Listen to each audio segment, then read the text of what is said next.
Alright guys, and now we are back. The wait is finally over and we are here with the Prophet and the Warlock DLC. So in this first matchup, we're going to have the Skaven, who shall be led by Claw. They're going to be facing off against the dinosaurs, who are going to be led by the old school man himself, Jabba the Hutt. So on that note guys, let's jump right into this match and have some fun.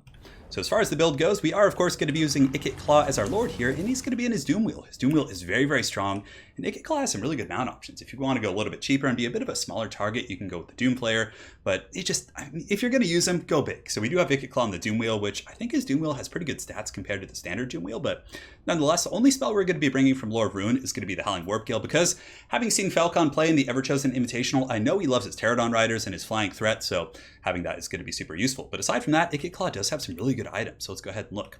So the first one is going to be the Brass Orb. So this is a Vortex ability, and what's really, really good about this ability, and let's actually go ahead and pause this because there's some new units to go over here, but what's really good about the Brass Orb is that not only does it do a lot of damage, but it also is an instant cast. So typically Vortex, your opponents can see it coming, they can react, but with this one, you're going to be hitting them right away. So it is a very, very good ability, and it has 3 charges. He also has unlimited power, so if you are using a Plague Priest or any other casters, which I highly recommend using him with a couple spells and then also using a Plague Priest, it's really good. I mean, I still think Skrulk is very competitive, but this gives Skaven another option, which I think is super cool. So Wind's Magic, Power Recharge, all that good stuff, and of course the Storm Demon. So Storm Demon is pretty much the exact same as the Hand of the Gods from Krokar. It's pretty damn solid. On top of that, we got a couple Doom Flayers. So we do have one standard Doom Flayer here, and the Dwarf Thing Menace. So the Dwarf Thing Menace is the Regiment of Renown of the Doom Flayers, and it's pretty good. It has Armor Sundering. So against Saurus, it'll put him down to 30 armor instead of 60. Against Temple Guard, it'll butter them up. It also has OK Mass if you need to stop big dinosaurs. But what I found is that most Lizardmen players against Skaven don't go super big anymore. You can't, because of the Jezzails and some of the other anti-large threats they have. So I think that having these Dwarf Thing Menaces just run over the hordes of skinks and other troops like that is really good. Bonus for armor, or bonus for infantry, as well as AP. For the main core, it's going to be Skaven Slaves and a couple Clan Rats in the secondary line. Really going to be relying very heavily on the Plague Priest in the back to be using the summons to kind of pin things down. On top of that, we got 2 Jezzails. So one of them is going to be the standard Warlock Jezzails, of course, and the other one is the Natty Booba Sharpshooters. So of all the regiments of renown in this DLC, I think these guys might be the best. They're very good against single entities, good against monsters. They have stock, so your opponent can't counterfire them with artillery pieces.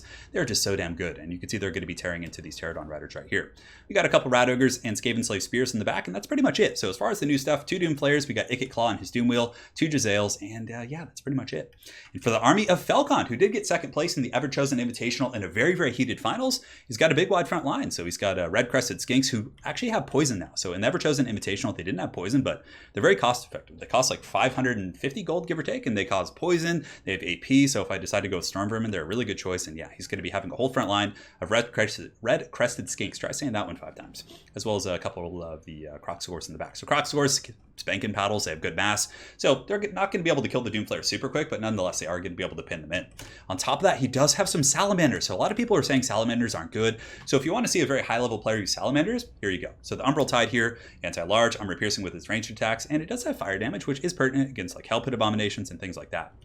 And up in the skies, he does have Pterodons. So Pterodon Riders, he does also have a Skink Chief, and I think he has the Arwar, the Pahawk Sentinels. Yeah, let's go and take a look. So these guys just have better stats, and they also have a more powerful Rock Drop, which does Sunder, but they're very good against Rat Ogres and lightly armored targets, so it's going to be really cool to see how they do. So on that note, guys, let's get this show on the road and have some fun. So I ran in here right away, not expecting the Salamanders, because they do have stock, the Regiment of Renown, and I get in here and I just get roasted. So at the last second, I'm like, abort, abort! I can just imagine the Skaven just doing the signal to turn around, how like truckers and pilots do, like, turn around, turn around!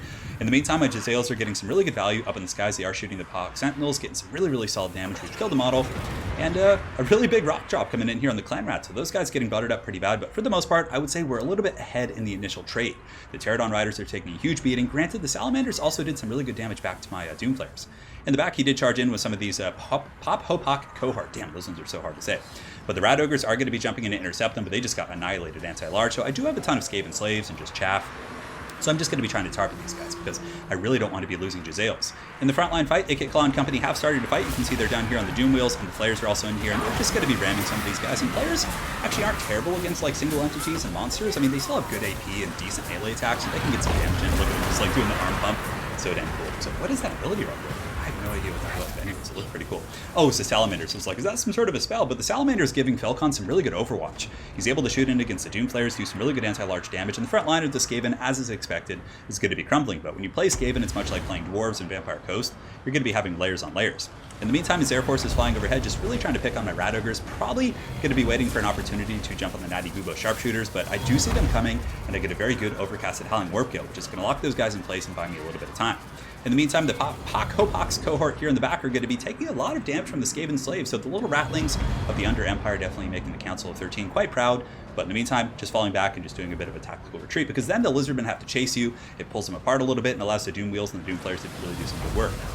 So the Flayers are in here. Curse of the Midnight Wind is going to be wearing off here. They're doing some pretty good damage against these Proxigors. You can see Ikit Claws in here on his Doom Wheel as well. And the Sharpshooters are just shooting up in the skies against the Pahawk Sentinels and doing some really solid work. In the meantime, the Plague Priest going to be summoning some of these Plague Monks, just trying to target the hordes of the Lizardmen down. But what's really cool about these Umbral Tide, or the Salamanders, is that they're highly mobile. They have 70 speed, so those guys can stick and move and outrun most units, with the exception of like Skirmish Cav, and some Heavy Cav have like speed in the 70s, but Empire Heavy Cav, for example, has 66 speed, so they could get away. In the meantime, Falcon's going to be diving in with his Pterodon Goon Squad. They're going to be going after my Sniper, so very, very good micro from him, getting on those targets. But a little bit of crossfire from the Ikit Claw, and the Doomflayers are going to be rolling in, just straight up Limp Bizkit, getting in here, going to be doing a ton of damage to these guys. And I do also use a Howling Warp Gale and just swarm in with Spears, so suddenly a situation that looks a little bit dicey for me is pretty good. We get the Pterodon Riders down, just all kinds of juicy damages going on, and we should be able to wear those guys down and maybe salvage our Sharpshooters here. We're running very low on ammunition. The Plague Priest is doing a pretty good job in the front line. He does, of course, have his More Dissension on this thing, or his More Dissension effect, Plague Furnace. He's going to be just dropping summons all day, just trying to target the advancing Dino forces. Proc scores are in pretty good shape. We got 6 here. We do also have 9 right there, and you can see that Lord Mazdamundi is also quite healthy. He's the hut man is back here. He's doing his thing, but yeah, balance of power is pretty damn even. Maybe a little bit in my favor. And the Hopox cohort is going to be jumping in the back, attacking some of my Skaven slaves and some of these other troops right here.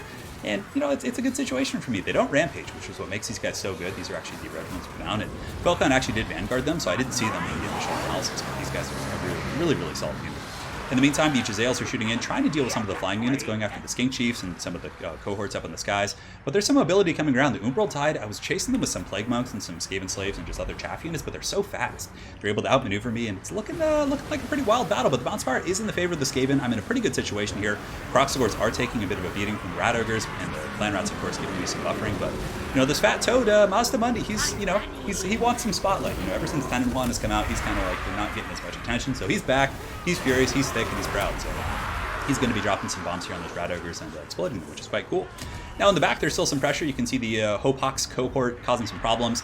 We do also have the Skink Chief, who's just kind of sitting there with a little bit of a healthy overwatch, and the Salamanders, the little Lizardmen puppies, they're just positioning and getting some really good anti-large fire. Falcon's been doing a great job with these, and we didn't really get to see them in Ever Chosen too much because I feel like they were they're a tough unit to use, right? You have to go very wide and have a lot of like buffering troops, because any sort of like a skirmisher, you kill Skeleton Horsemen, like Dark Riders can really like do a ton of damage to them. So I'm going to be trying to chase them down with the Doomflayers here and just get them back. But like I said, they're fast. I do have a little bit more speed, 72 on these guys, so I think I'm slightly faster. But even still, the Salamanders are quite powerful in melee. They have 46 melee weapon strength and decent combat stats. So I mean, if my players were full health, maybe I could take them out. But even still.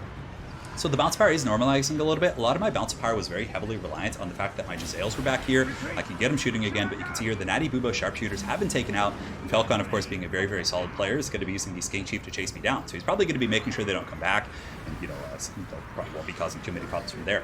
Now the battlefield, if we go ahead and take a look, it's a little bit messy. I have a lot of Skaven on the wing, so I'm going to be rallying these troops here. The Plague Furnace is coming back. I did overchase with it a little bit, which I think is a huge, huge issue. I mean, that is something that could perhaps cost me quite a bit here, because I really need it in this fight right now. And you can see Ikit Claw and the Doomflayers are having some problems versus the Croc scores, but the Croc scores are very beat up themselves. But yeah, he still has the Red Crested Skinks, which means he's going to be applying a poison. I mean, just so much utility from the new DLC for both of these factions. It's pretty cool.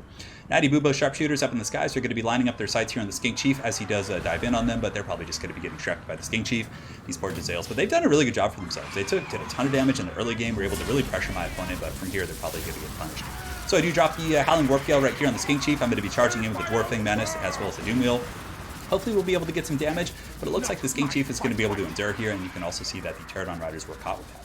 So the bounce bar is pretty much even now. The Croxagores and Lord Mazdamundi, his royal thickness, have been able to push through and really cause a lot of damage.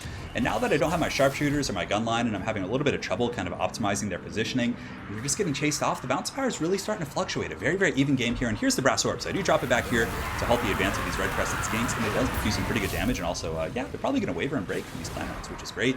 So he didn't have too many good targets. Like, he didn't have like elite troops for me to really kind of plug with that ability, but nonetheless, it's doing pretty good.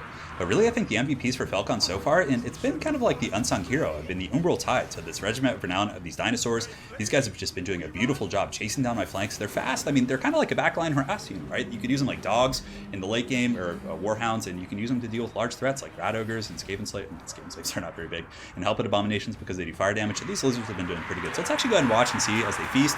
Looks like Falcon's going to be pulling them back through, which is a very, very good play. So I did get some really good damage on these guys earlier, but man, we really needed to finish them off.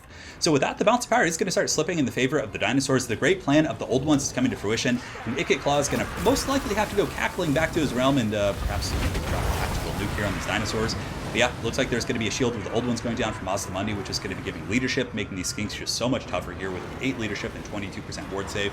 Croxagores are doing a pretty good job fighting as well. Harmonic Convergence is going to be dropping some thunder on them.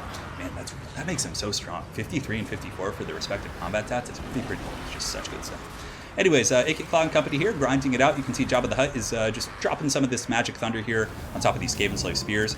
And the bounce bar is still pretty even. I mean, Ikit Claw and company might be able to pull it back. Right here, you can see there's going to be a big old vortex coming down from Mazdamundi. Probably going to be a banishment. I do try and run at the last second, but it's still able to Shrek quite a few of those rats and send them back to the swamps. So I have some Skaven slaves fighting. I have a lot of them coming back from kind of the edges of the map, but unfortunately my Jezzails did get pushed off by some of those skinks in the distance.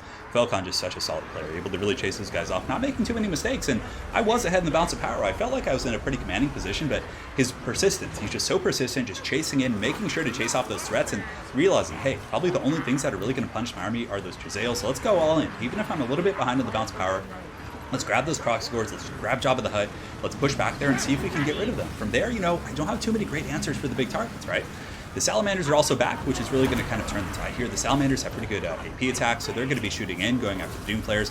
And Ikit Claw and his Doom Wheel has been a beast all game, and I really think that Ikit Claw is going to be a super competitive pick on foot. I really got to use him on foot, actually. That's something I got to write that down in my notepad here. Anyways, Doom Wheel's going to be charging in, trying to get on these Sallies, and we get a little bit of damage, but the red-crested skinks are going to be poisoning me. I have some Skaven slaves with spears trying to buffer and support a little bit, but the Plague Priest is, you know, he's not a combatant. I'm out of summons at this point. Summons have actually been nerfed, so whenever you summon something, it's basically over a period of, it has like a hard deadline, right? So it's not going to like crumble slowly and just last a long time. It's going to eventually just go due to the, like, it has a hard deadline where it just disappears from, if I'm not mistaken.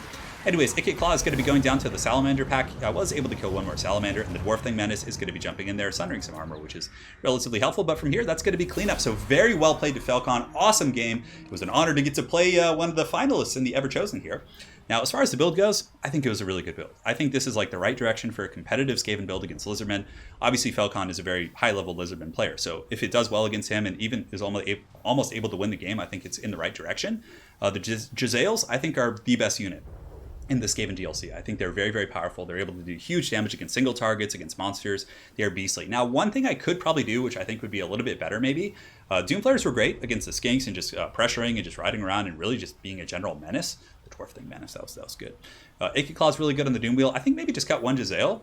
I think, and also letting that Rat Ogre get caught in the beginning was a disaster. I needed Rat Ogres to fight the Croxagores, but I actually didn't see, I was not expecting his Vanguard, because typically you don't expect that from the dinosaur. So he was able to come back there and get a free charge on my Rat Ogres. So I think that was the big thing. The thing that probably, you know, in the beginning, even though like I was able to fight my way back, but had I kept those Rat Ogres and been a little bit less sloppy, maybe had some Skaven slaves protecting and had the Rat Ogres follow up, I think I would have been in better shape. Rat Ogres from there would have given me some mass against Croxagores, because I had no problems dealing with the skinks really, with the Doom Flayers and stuff. But the big issue was dealing with the Croxagore pressure, and I didn't have enough mass. I mean, Doom Flayers have mass, but they're not going to kill Croxagores fast, whereas Rat Ogres are kind of designed to beat down like armor like that. So I think that was a big thing for sure, but it was a great game. So very well played to Falcon. Hopefully you guys enjoyed this Skaven versus Dinosaur game, and guys, I have a lot more replays coming your way. So thanks again for watching. And also, there will be a link to Falcon's Twitch in the comment section below. I know a couple people are asking if he streams, and he does, and it's very, very fun to watch. So make sure to go check him out. And yeah, that's pretty much it. So thanks again for watching, guys, and we'll see you next time. Take care.